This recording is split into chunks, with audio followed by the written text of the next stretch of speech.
course. Okay. Yeah. Do you want to keep going? Do you want me to get another caller for a minute? Well, if you got one, we'll I got take one. it. I can get a hold of him while you talk. Hold up just a bit. Okay. What I want to do quickly is go through the moon signs. All right. And you might not know your moon sign, but if you ever look it up, at least it'll give you some information, and you could get a hold of me about your moon signs as well. If you were born and your moon sign is Aries, all right, you're very quick to emotions. People who have moons in Aries, my daughter has a moon in Aries, her emotions are lightning speed, all right, but they don't stay. They come, they go. They come, they go. I call her a firecracker. It goes on and it goes off. So they could get mad, and in a couple of minutes, they're okay. They're good to go. Or they could get excited. In a couple of minutes, they calm down. So it has a different flavor.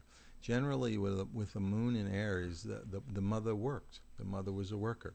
The mother had more focus on doing her job than she wasn't the most maternal or nurturing of instincts of a mother. All right. Then we go to a moon in Taurus. Interesting about Taurus, Taurus rules value, and people with a moon sign in Taurus truly have more of an instinct and more of a subconscious knowing of what value is, and their emotional security is based upon acquiring things, having things, being secure financially. All right, is where they want to be.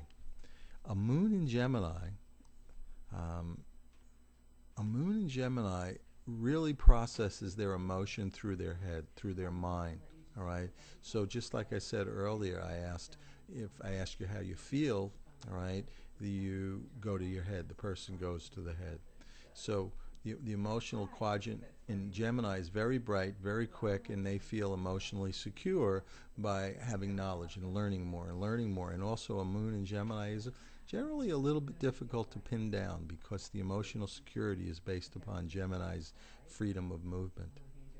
A moon in Cancer, moon sign in Cancer, is the rulership for that. And so when somebody has a moon in Cancer, if you do, very powerful emotions, very psychic emotions, very mothering qualities. Your mother was a nurturing, loving, mom. And this is all, I don't want to make blanket statements because there could be other things affecting it. But generally, when somebody has a moon in Cancer, they are really have, they really have a nurturing quality that goes about them. A moon in Leo. If you got a moon in Leo, the Leo sign, Leo is a royalty. Think of the king and the queen and etc. And when somebody has a subconscious, a moon, which is the subconscious, they really have a regal sense of continence about them. They really feel within themselves that there's something very good innately within them. And they have a pretty good ego structure. If you get somebody mad with a moon in Leo, if you step on their pride, for instance, boy, the hot Leo sun, that's in August, but the energy of the Leo is ruled by the sun, it'll turn on you and be very cold. It'll just shut down completely in the whole process. We have a caller. We have Dan. I want to just make a note to see where we left off. Dan, are you there? I sure am, yes, sir. Can you talk a little bit more into the phone? We could just about hear you. I sure can, yeah. There you Can go. you hear me now? Now I hear you. Okay. Absolutely. I had my sound turned up too high. Okay. So I'm going to run we have a lot of Aquarian people calling in. I know, wow. Lots. Because it's the Age of Aquarius. Hey. Oh, and what did I just do here again? It's Mercury retrograde, and I am hitting the wrong buttons on the computer again.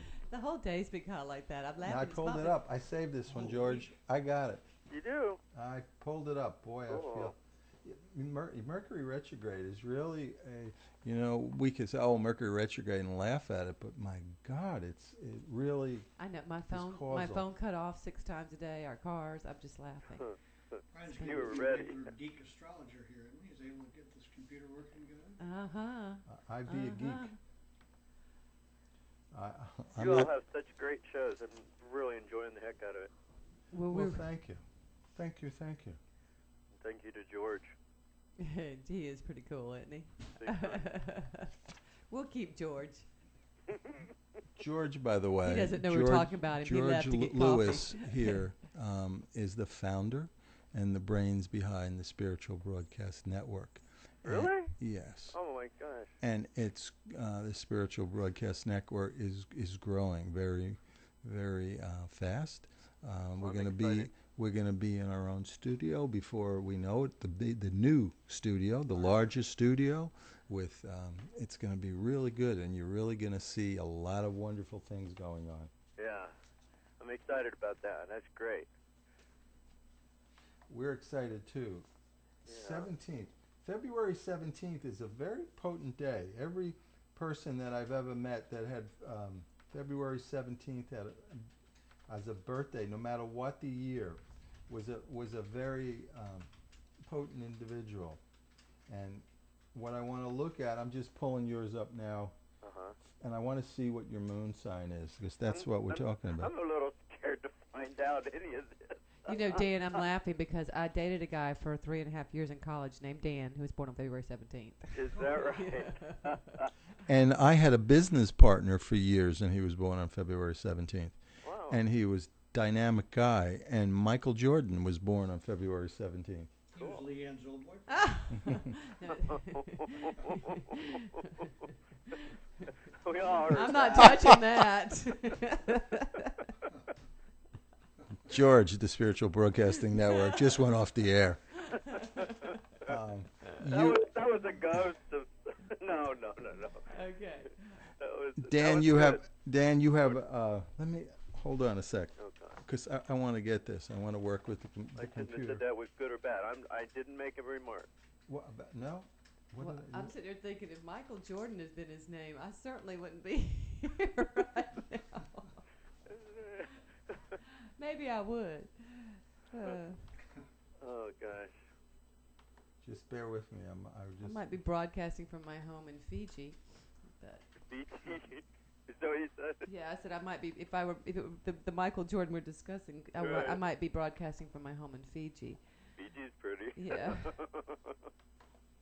And then go in for a dip. Yeah. Oh.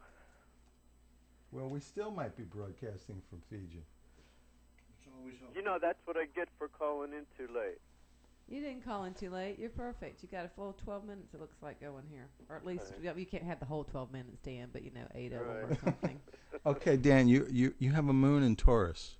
All right. I do. Huh? That's where your moon is in Taurus, and that's what I was just talking about. I'm just looking through a number of things to getting to know you a little bit, feeling your energy in the process of this. My dad was born a Taurus, sun sign. I'm sorry to give you some little bit of dead space times, but I'm just looking at this and feeling it. You're I really want to tell you this. You have a permeable ego structure. And what does that mean? It means you're a very sensitive spiritual person, all right?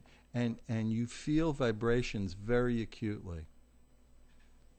And how you feel emotionally secure, that's the moon in Taurus, right, is by having things that you could, that are steady influence in your life, right? Now, there's a little bit of conflict between that Aquarius and that moon in Taurus, because the Aquarian energy wants to be free, Right. and the moon in Taurus is an acquirer. So it's like you're loading up your covered wagon in one way, and in another way you want to grow across the country. And you could make life a whole lot simpler if you just take some of the stuff, the old baggage, the old stuff, and get it out of the covered wagon. You're a Capricorn rising. So was the lady that just called, was Pam and her husband. Now, what is it? The Capricorn rising. That's your rising sign. I'll just give you don't have to Okay. learn about it. What you later. do? Yes, it's a process. Is you were born old. Okay. You were born old. Good. You know, you felt like an old soul. You are an old soul right off the get-go. What you have to learn, like so many people, you're a very loving guy, but you have to learn to love yourself. Okay. You'll give away love. I don't mean give it away, but you're very apt to share your love, and you have to be able to come back and